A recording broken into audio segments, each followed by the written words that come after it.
নমস্কার বন্ধুরা, আমাদের রান্নাঘরে তোমাদের স্বাগত। নিশ্চয়ই ভালো আছো। আজকে কিন্তু দুর্দান্ত স্বাদের একটা ভোলা মাছের ঝালের রেসিপি নিয়ে চলে এসেছি। তো তোমরাও যদি এইভাবে টেস্টি ভোলা মাছের ঝাল খেতে চাও, তাহলে পুরো রান্নাতে আমার সঙ্গে থেকো। চলো দেখে নাও কিভাবে করেছি। আজকে তোমাদের ভোলা মাছের একটা দুর্দান্ত রেসিপি করে দেখাবো। এই ঝালটা কিন্তু গরম ভাতে ভীষণ ভালো লাগে। মাছটা আমি খুব ভালো করে ধুয়ে বেছে পরিষ্কার করে নিয়েছি। অল্প একটু লবণ আর হলুদ খুব ভালো করে মাছের গায়ে লাগিয়ে নিচ্ছি।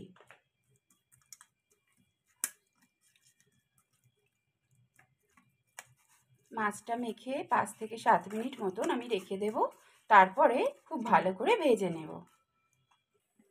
কড়াই গরম করে সর্ষের তেল দিয়ে দিলাম। তেল গরম হয়ে গেছে, এক এক করে মাছগুলো দিয়ে দিচ্ছি। ঢাকা দিয়ে দিয়ে ভেজে নিচ্ছি। এক পিঠটা খুব ভালো করে ভাজা হয়ে গেছে, আর এক পিঠ উল্টে দিলাম। মাছের গ্রেভির জন্য আমি একটা পেস্ট বানিয়ে নিচ্ছি। তার জন্য দুটো পেঁয়াজ নিয়ে নিয়েছি মিডিয়াম সাইজের, একটা বড় টমেটো দিয়েছি, আর কয়েকটা কাঁচা লঙ্কা নিয়ে নিয়েছি, একসাথে বেটে নিচ্ছি। মাছ ভাজার তেলের মধ্যেই আবার একটু তেল দিয়ে নিলাম।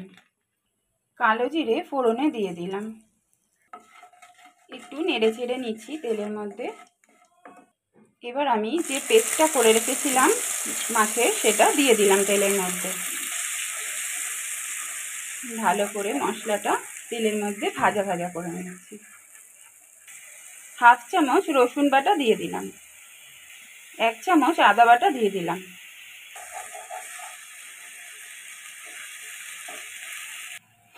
আদা রসুনের কাঁচা গন্ধটা পুরো চলে গেছে। এবার আমি এক এক করে গুঁড়ো মশলা দিয়ে দিচ্ছি। হাফ চামচ হলুদ গুঁড়ো দিলাম, লঙ্কার গুঁড়ো দিচ্ছি হাফ চামচ। যেহেতু লঙ্কা আমি আগেই কিন্তু বেটে রেখেছিলাম মশলার সাথে, তাই অল্পই দিলাম। আর 1 চামচ জিরের গুঁড়ো ধনের গুঁড়ো মিশিয়ে দিলাম। খুব ভালো করে মশলাগুলো মিশিয়ে নিচ্ছি। এই সময় কিন্তু অল্প অল্প করে জল ব্যবহার করতে হবে, না হলে কড়াইয়ের নিচে লেগে যাবে। আর জলটা কিন্তু অবশ্যই আমি গরম জল ব্যবহার করছি। 1 বাটি গরম জল আমি আগে থেকেই করে রেখেছিলাম। যে কোনো রান্নাতেই কিন্তু আমি গরম জল দিয়েই রান্না করি। স্বাদ মতন লবণ দিয়ে দিলাম।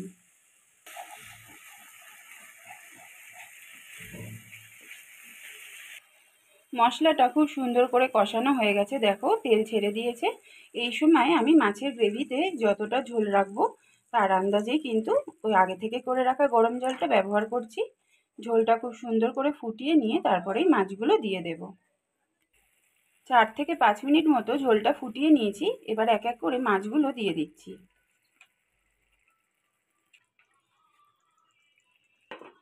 এবার ঢাকা দিয়ে মাছের মধ্যে মশলাটা ঢুকতে 3 থেকে 4 মিনিট মতন ফুটিয়ে নেব। সবকটা মাছেরই ওই পিঠগুলো উল্টে দিয়েছি। এবার আমি ধনেপাতা কুচি ওপরে ছড়িয়ে দিলাম। এরকম ঝাল একটা ভাতের সাথে, মানে একটা তরকারি পুরো ভাত দিয়ে কিন্তু খাওয়া হয়ে যাবে। এইভাবে তোমরাও কিন্তু করে খাবে। আর আমি নাড়াচাড়া করব না এখন, আবার আমি ঢেকে দিচ্ছি 3 থেকে 4 মিনিটের জন্য। ভোলা মাছের ঝাল আমার রেডি হয়ে গেছে। আশা করি নিশ্চয়ই বুঝতে পারছো গা মাখা মাখা ঝাল হয়েছে। তোমরাও এইভাবে বানিয়ে খেও। আজকের রান্না যদি তোমাদের ভালো লেগে থাকে অবশ্যই লাইক কমেন্ট শেয়ার করবে। নতুন বন্ধুরা কিন্তু সাবস্ক্রাইব করতে ভুলো না। আমাদের রান্নাঘরের পাশে সবসময় থেকো। ভালো থেকো, সুস্থ থেকো।